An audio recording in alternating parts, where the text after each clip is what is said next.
अब उस प्रयाग की ओर प्रस्थान करेंगे जहां पहली बार संगीत की स्वर लहरियां धरती पर उतरी,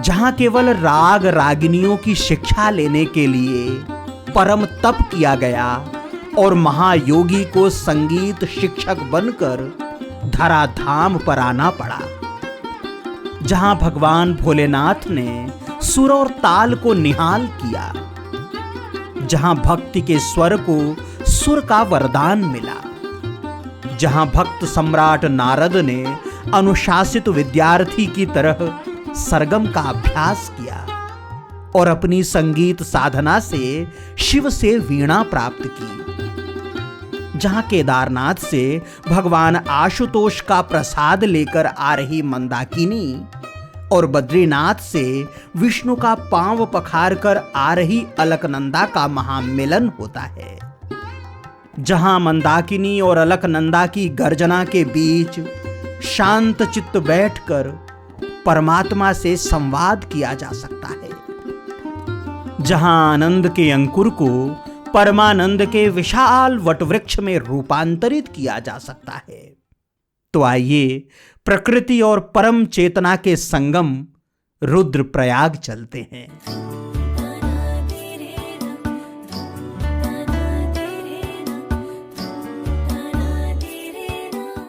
कर्णप्रयाग से रुद्रप्रयाग की दूरी लगभग 33 किलोमीटर है।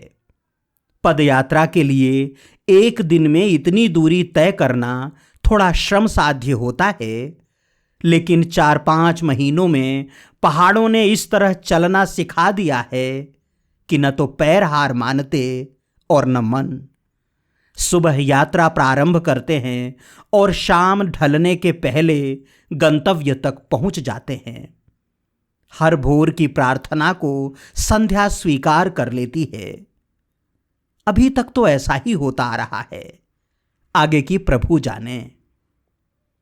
हिमालय की ये यात्रा जैसे जैसे पूर्णाहुति की ओर बढ़ रही है, वैसे वैसे इन पहाड़ों से और प्रेम होता जा रहा है। पर्वतों के शिखर संगी साथी लगने लगे हैं। इनसे गिरने वाले पत्थर सदा सतर्क करने वाले प्रशिक्षक और झरने ये उम्मीद कि परमात्मा ने धरती की प्यास बुझाने के लिए आसमान में भी प्याऊ खोल रखा है। पहाड़ों के कंधे पर बैठे बादल, उन बादलों का अमृत चखकर आपाद मस्तक हरी हुई घाटियां और ये सर्पीली सड़कें जैसे अपने ही घर चौगान का हिस्सा हों। मैदान जिन बर्फीली हवाओं से डरा सहमा रजाइयों में दुबका रहता है, वे भी अपनी सहचर हो गई हैं। चढ़ते समय मन जिन्हें मुश्किलें मानता था, उतरते समय उन्हीं की स्मृतियों की पोटली बनाकर बैग में रख लेना चाहता है। अरे बावरे मन, अभी से विदाई के गीत क्यों गाने लगा? अभी तो 5 प्रयागों में से 2 प्रयाग आगे हैं। जिनकी यादों की पोटली बांधने में लग गया है, वे वादियां तो अभी बाहें फैलाकर अभिनंदन कर रही हैं।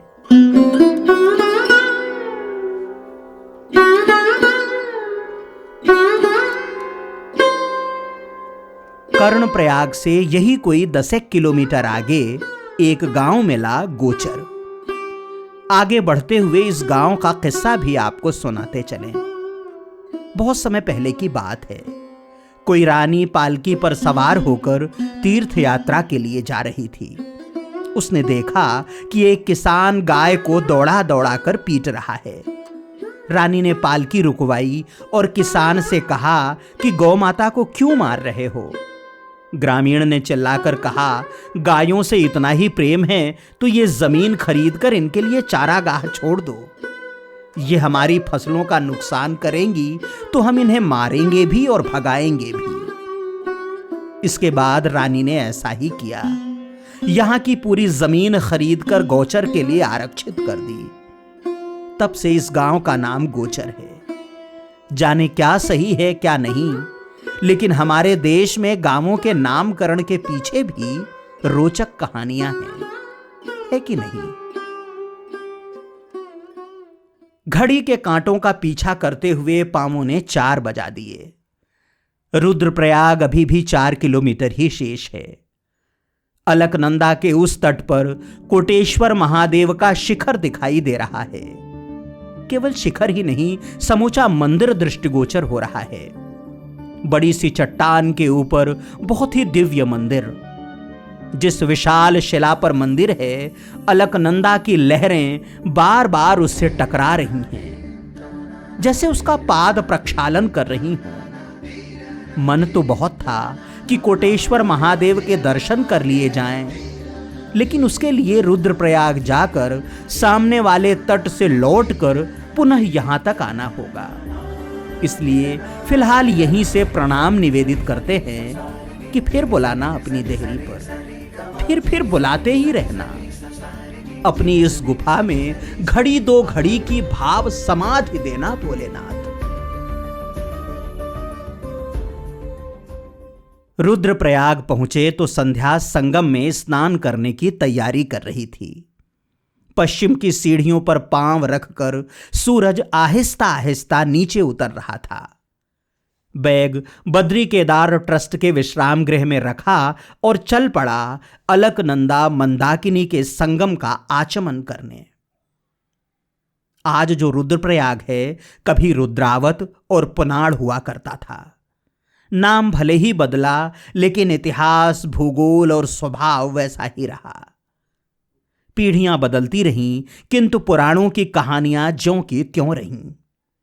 तीर्थयात्री गुजरते रहे, लेकिन अलकनंदा और मंदाकिनी उसी स्थान पर एक दूसरे से गले मिलती रहीं।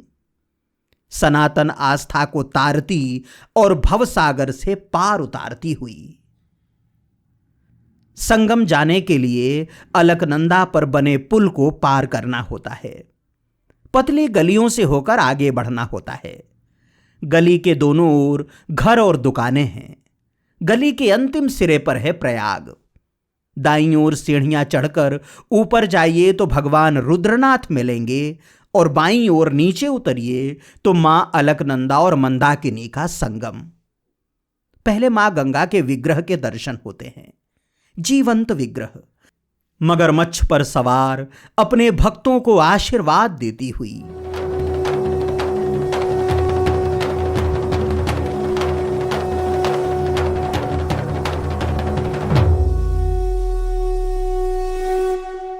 यहां से कुछ और सीढ़ियां उतरिए तो सीधे रुद्रप्रयाग। मेरे साथ साथ बद्रीनाथ से अलकनंदा चली आ रही थी और केदारनाथ से मंदाकिनी। 2 अलग अलग शिखरों से निकली गंगाएं यहां एक दूसरे से गले मिल रही हैं। ये रुद्रप्रयाग है। उत्तराखंड 4 धाम में जो 5 प्रयाग आते हैं, उसमें से चौथा प्रयाग। ये प्रयाग अपनी पुण्याई के लिए, अपनी पवित्रता के लिए जाना जाता है। इसलिए कि यहाँ पर माँ अलकनंदा बद्रीनाथ से आने के बाद और केदारनाथ से आने के बाद माँ मंदाकिनी दोनों यहाँ पर गले मिलती हैं। दोनों यहाँ पर सगी बहनों की तरह एक दूसरे का आंकवार लेती हैं और एक दूसरे में दोनों अपने को विलीन कर देती हैं। मंदाकिनी यहाँ अपना पूरा साम्राज्य अलकनंदा को सौंपती हैं और अलकनंदा आगे की यात्रा करती है। यहाँ पर अलकनंदा का प्रवाह इतना तीव्र है कि अगर आप इस पर आंख गड़ाएं तो सिर चकराने लगता है। ऐसा लगता है कि इसके साथ मनुष्य का समूचा अस्तित्व प्रवाहित होने लगता है। इसमें माँ मंदाकिनी आकर अलकनंदा के साथ मिलकर एक तरह से केदारनाथ भगवान भोलेनाथ, बद्रीनाथ भगवान विष्णु, दोनों भी एक दूसरे से मिल जाते हैं। यहाँ पर एक दूसरे का संगम हो जाता है। इस तरह से ये पुण्याई, यहाँ आने वाले लोग, यहाँ आने वाले भक्त, यहाँ आने वाले तीर्थयात्री लेकर जाते हैं। ऋषिकेश से आने वाले तीर्थयात्रियों का यही दोनों नदियां मार्ग प्रशस्त करती हैं। मंदाकिनी की अंगुली पकड़कर लगभग 80 किलोमीटर चलिए तो केदारनाथ पहुंच जाएंगे और अलकनंदा के साथ ऊपर बढ़िए तो यही कोई 150 किलोमीटर बाद बद्रीनाथ। अलकनंदा की अपेक्षा मंदाकिनी का प्रवाह थोड़ा धीमा है और पानी हल्का लालिमा लिए हुए। अलकनंदा का रंग कर्णप्रयाग की तरह ही भूरा है। दोनों के मिलन स्थल पर एक स्पष्ट रेखा दिखाई देती है, लेकिन जैसे ही दोनों मिलकर आगे बढ़ती हैं, मंदाकिनी का रंग अलकनंदा में मिल जाता है और अलकनंदा गंगा बनने के लिए आखिरी कदम आगे बढ़ाती है। संगम जल का आचमन और पान किया, देर तक संगम पर बैठा रहा, निहारता रहा और इसके रहस्य को आत्मसात करने का प्रयास करता रहा। आप नेपाल के हो? जी, दिहाड़ी मजदूरी करता हूँ यहाँ। अच्छा। दिहाड़ी मजदूरी करता हूँ, स्नान करने किस समय आता हूँ। बोली तरफ ये बायां तरफ मंदाकिनी, दायां तरफ अलकनंदा। हाँ। बद्रीनाथ से अलकनंदा, केदारनाथ से मंदाकिनी, नीचे नारशिला, ये ऊपर ये गंगा आरती। नारशिला कौन सी? ये नारशिला बहुत बड़ा था, टूट के चल गया। अच्छा। बहुत बड़ा था, यहाँ पर बहुत बड़ा आना जाने का रास्ता था। ये ऊपर चामुंडा देवी मंदिर है। अच्छा। वहाँ गंगा माता है। हाँ। रुद्रनाथ नारद जी का ज्ञान बताते यहीं पर। हाँ। बोली तरह शंकराचार्य गुरु जी है। हाँ। महाकाली दक्षिण चामुंडा देवी है। ये बद्रीनाथ का, ये केदारनाथ का जड़ है, ये बद्रीनाथ का जड़ है। हाँ। ये देवर्षि नारद जी है। हाँ। गंगा आरती होगी यहाँ तो होते। हाँ। ये चामुंडा है। हाँ। यहाँ आप कब आ गए थे? मैं आज 6-7 महीने हो रखा है। आज तो रहता हूँ, जाते रहो, ईश्वर की कृपा है, भगवान की माया है। हम अपनी नदियों, पहाड़ों और संस्कृतियों के साथ स्वयं को समझने का प्रयास ही कर सकते हैं। यहां दो नदियों के साथ हमारी दो धार्मिक परंपराएं भी मिलती हैं। मंदाकिनी शिव का प्रसाद लेकर केदारनाथ से आती है और अलकनंदा भगवान विष्णु का पांव पखार कर बद्रीनाथ से। इस तरह यहां शिव और नारायण का मिलन होता है, हरि और हर का। शैव और वैष्णव परंपरा एक दूसरे का वंदन करती है। इस पावन संगम पर एक पावन शिला भी है जो नारद शिला के नाम से जानी जाती है। लोक और शास्त्र का कहना है कि इसी शिला पर बैठकर महर्षि नारद ने कठिन तप किया था। कहते हैं कि पहले यह शिला काफी बड़ी थी, लेकिन समय समय पर आई बाढ़ में इसका बड़ा हिस्सा बह गया। अब केवल उसका एक टुकड़ा बचा है। स्कंद पुराण में महर्षि वशिष्ठ पत्नी अरुंधति से कहते हैं, शुभे, सभी तीर्थों में श्रेष्ठ रुद्रप्रयाग में नारद ने तप किया। ये वही रुद्र तीर्थ है जहां शेष आदि नागों ने महात्मा महादेव की तपस्या करके उनके आभूषणत्व को प्राप्त किया। सुंदरी, वहां आज भी नागों के शुभ भवन हैं। इस रुद्र तीर्थ में जाकर महातपस्वी नारद शिव का स्मरण करते हुए परम तप करने लगे। ग्रीष्म ऋतु में पंचाग्नि से संतप्त होकर, वर्षा ऋतु में जलधाराओं को सहन करके, हेमंत ऋतु में तुषार और वायु को सहन करके महान तप में प्रवृत्त हुए। निराहार रहकर 100 वर्ष तक एक ही पैर पर खड़े रहे। नारद का तप देखकर सभी प्राणी संत्रस्त हो गए। उनके आगे देवता और दानव नहीं ठहर सके। इस प्रकार तप से भगवान शिव प्रसन्न हो गए। पार्वती सहित सभी प्रमथगण प्रभु की सेवा कर रहे थे। वो कैलाश के समान धवल महान नंदी पर अवस्थित थे। सहस्र सांपों के आभूषण पहने हुए थे। नीलकंठ वाले, विशाल बुद्धि वाले, 3 नेत्रों वाले, भूतों का पालन करने वाले, सिद्धों, देवों और असुरों द्वारा सेवित होते हुए गज चर्म तथा व्याघ्र चर्म धारण करने वाले, कोटि सूर्यों के समान प्रभाव वाले तथा जय शब्दों के द्वारा घोषित होते हुए वे नारद के समीप पहुंचे और बोले, वत्स, तुम्हारा तप पूर्ण हुआ। तुम्हारा क्या कार्य है? नारद ने आंखें खोली तो शिव समक्ष थे। उन्होंने परम भक्ति पूर्वक सहस्र नामों से भोलेनाथ की स्तुति की और संपूर्ण राग नामक परम शिव को प्राप्त किया। शिव से पुरुषाकृत 6 राग उत्पन्न हुए। उन रागों में से प्रत्येक की 5-5 पत्नियां और 8-8 पुत्र तथा पुत्र वधुएं थीं। इस तरह इसी रुद्रप्रयाग में नारद ने शिव के 1000 नामों से युक्त अनुष्टुप छंद की रचना की। इसी स्थान पर देह में अधिष्ठित सार्वभौतिक ज्ञान प्राप्त किया। इस देह रूपी पिंड में मौजूद ब्रह्मांड का रहस्य जाना। विभिन्न नाड़ियों और उपनाड़ियों को समझा। नाद, स्वर, षाडव, षडज, मध्यग्राम, अलंकार, सप्तस्वर, ताल, राग गणना, श्रृंगार आदि कथन और गायन के लक्षण व दोष आदि की दीक्षा ली। भगवान रुद्रनाथ के दर्शनार्थ ऊपर चढ़ने की तैयारी ही कर रहा था कि मां गंगा की आरती का समय हो गया। ओम जय गंगे माता मैया, जय गंगे माता, जो नर तुमको जाता, जो नर मैया जी को जाता, मनवांछित फल पाता। हरि ओम जय गंगे माता, चंद्र की ज्योत तुम्हारी, जल निर्मल आता। मैया जल निर्मल आता, शरण पड़े जो तेरी, शरण पड़े जो तेरी, तो नर तर जाता। हरि ओम जय गंगे माता। आरती के बाद कुछ सीढ़ियां चढ़े तो मां चामुंडा के दर्शन हुए। यहीं पर भगवान शिव से वीणा प्राप्त करते हुए महर्षि नारद और रौद्र रूप में भोलेनाथ का अद्भुत विग्रह है। यहां से संगम की छटा भी निराली दिखाई देती है। काले कपड़े पहनकर संध्या रात्रि का अभिनय करने की तैयारी कर रही थी।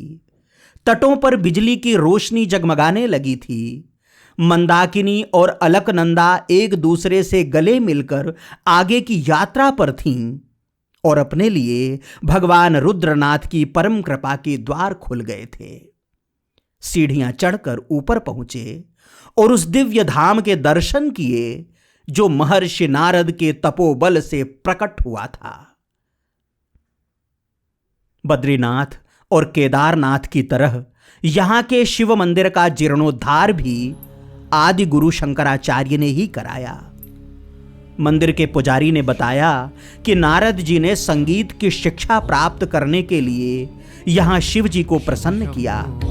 इसके बाद शिवजी ने वरदान दिया कि तुम्हारी मनोकामना तो पूर्ण हुई, लेकिन यहां जो भी आएगा, संगम में स्नान करके मेरे दर्शन करेगा, उसके भी जीवन के 7 सुर सही लग जाएंगे, जीवन संगीतमय हो जाएगा, उसके जीवन में सुखों की राग रागिनियां झंकृत होंगी। ऐसी मान्यता है कि जो लोग भक्ति भाव के साथ यहां भगवान भोलेनाथ की प्रार्थना करते हैं, उनकी समस्त मनोकामनाएं पूर्ण होती हैं। यहां पर 2 शिवलिंग हैं, एक जो स्वयंभू है और भगवान विष्णु के कहने पर नारद ने जिसकी पूजा की थी, और दूसरा नारद की तपस्या के बाद प्रकटा था भगवान शिव के साथ ही।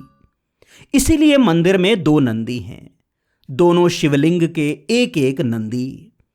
मंदिर परिसर में नारद, लक्ष्मी नारायण, हनुमान जी सहित कई देवी देवताओं के विग्रह हैं। तो यहाँ पर जो है सबसे पहले देवर्षि नारद जी पृथ्वी का भ्रमण करते हुए यहाँ पहुंचे। तो यहाँ पर उन्होंने शिवलिंग को देखा प्राचीन।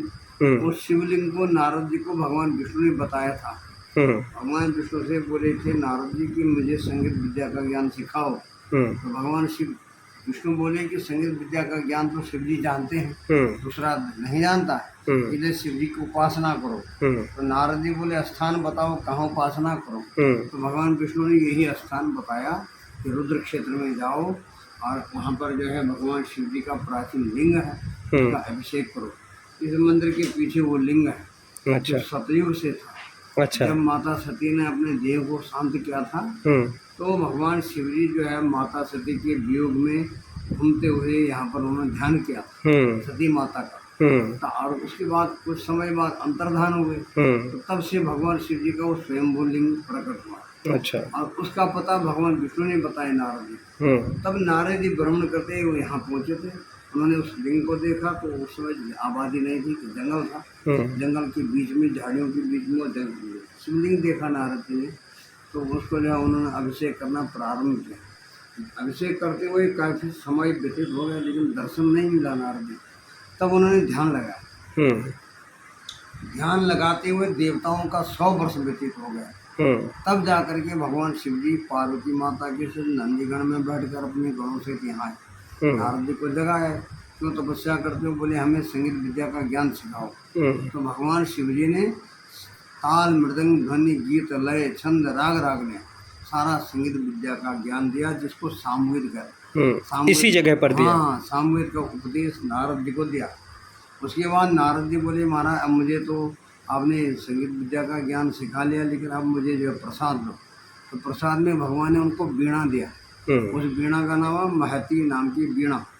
उस वीणा को प्राप्त कर नारद जी बोले महाराज मेरी मनोकामना तो पूर्ण हुई है, लेकिन जो लोग यहाँ पर आवे, यहाँ पर आपका दर्शन करें, स्नानम कृत्वा प्रयागे व रुद्रनाथ से दर्शनम महत् पुण्य कर्म श्रेष्ठम परत्रेह च जन्म। जो लोग यहाँ पर अलकनंदा मंदाकिनी में स्नान करके आपका दर्शन करेंगे, तो उनको जो इस जन्म में भी दूसरे जन्म में भी शांति की प्राप्ति हो। तो भगवान ने तथास्तु कहा। तो तब से जो है बोले कि महाराज जो लोग यहाँ पर आए उनकी भी मनोकामना पूर्ण, और जो लोग केदारनाथ नहीं जा सकते, यदि आपका दर्शन हो गया यहाँ तो वही फल उनको मिले। भगवान तथास्तु बोले।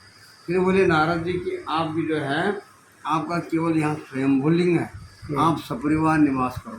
तो तब से भगवान शिव जी अपने गणों से तो यहाँ सपरिवार निवास करते हैं, और इन्हीं के नाम से ये रुद्र क्षेत्र केदार बद्री तक रुद्र क्षेत्र कहा गया है, रुद्र महादेव के नाम से। और इससे नीचे श्री क्षेत्र है, श्रीनगर उसको कहते हैं। उससे नीचे कुब्जा देव क्षेत्र, देव प्रयाग। फिर उसके बाद कुब्जामृग क्षेत्र है, ऋषिकेश की जो भूमि है उसको कुब्जांग नाम के ऋषि के नाम से कुब्जामृग क्षेत्र पड़ा। उसके बाद जो है माया क्षेत्र हरिद्वार। तो हरिद्वार से सारा भारतवर्ष माया क्षेत्र में आता है। सती माता की नाम से वो माया क्षेत्र पड़ा है। तो इन 5 क्षेत्रों में रुद्र क्षेत्र महान कहा गया। शिवलिंग के दर्शन के बाद तनिक सा शिवत्व भीतर उतरा। लगता रहा कि संगीत के इस अज्ञानी की आत्मा में अनहद नाद गूंज रहा है। नारद की वीणा का एक तार अपनी अंतरात्मा में भी बज उठा है। भागीरथी और मंदाकिनी एक होकर हमारी आत्मा के देव प्रयाग की ओर प्रवाहित हो रही हैं। इस वीडियो में यहीं तक। अगले भाग में देवप्रयाग चलेंगे, जहां अलकनंदा और भागीरथी का महामिलन होता है, जहां मां गंगा का नामकरण होता है, जहां भगवान श्री राम ने परम तप किया था। इसके पहले कि आपसे विदा लें, रुद्रप्रयाग तक पहुंचने का मार्ग जान लेते हैं। अगर आप हरिद्वार से यात्रा प्रारंभ कर रहे हैं तो ऋषिकेश, देवप्रयाग, श्रीनगर होते हुए रुद्रप्रयाग तक पहुंच सकते हैं। छोटी बड़ी सभी तरह की गाड़ियां सहजता से मिल जाती हैं। मेरी तरह पदयात्री हैं तो पीठ पर बैग रखिए और पांव पांव चलते हुए भोलेनाथ के इस ठाव तक पहुंच जाइए। रुद्रप्रयाग जिला मुख्यालय है, इसलिए यहां रुकने खाने की कोई समस्या नहीं है। अच्छे होटल, स्टे होम और रेस्टोरेंट हैं।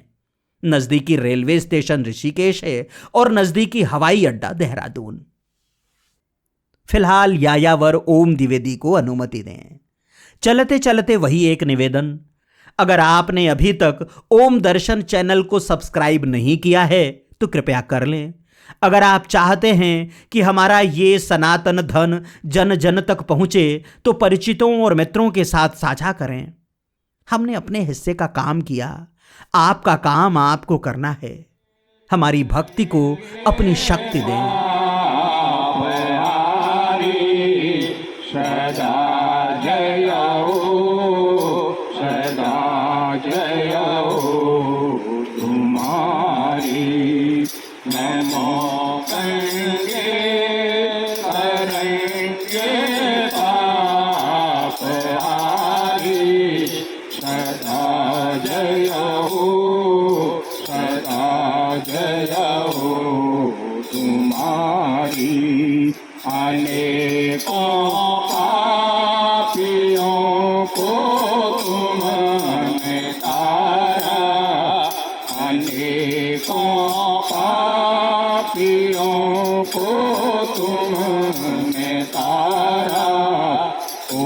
पुराणों में लिखी महिमा तुम्हारी, पुराणों में लिखी महिमा तुम्हारी।